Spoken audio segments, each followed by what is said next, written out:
For Ezio, since he's not an assassin at the beginning, I wanted to create this sense of even more brutality, even more viscerality into it, which is like you feel more the blade, you feel more that it's tough to assassinate someone. Real violence is brutal. You can't kill someone by just slashing at them with a sword.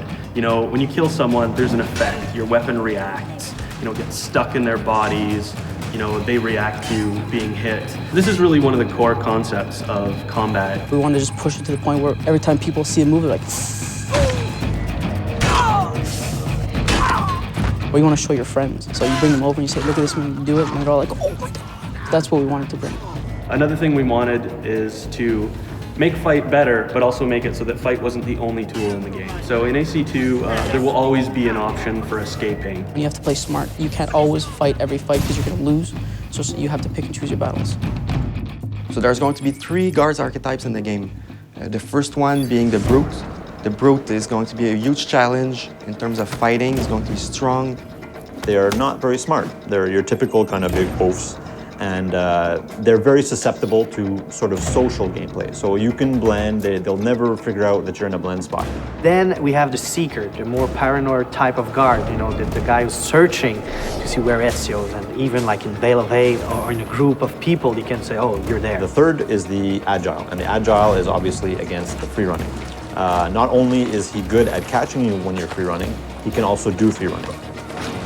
The other thing that's really cool about the archetypes is that each one uses a special weapon. You can actually steal people's weapons now. By stealing the archetype's weapons will unlock a whole new set of combat attacks. Okay, this is a type of guy, he has a spear, you know, spears are long, so I can grab it and take it from him and kill someone else. Whereas a brute is heavily armored and you can pound on it all day long with your weapon and not really get anywhere. You've got to be clever to beat this kind. We made a technology that basically allows an AI to say, oh, okay, instead of just fleeing down a street, if I'm capable, why not flee up a building or flee up a ladder or flee across free-running elements or boats or whatever? Instead of just having this sort of predictable path where you can see the guy taking off, now the player is going to have to adjust, and the AI will then counter-adjust to what the player is doing.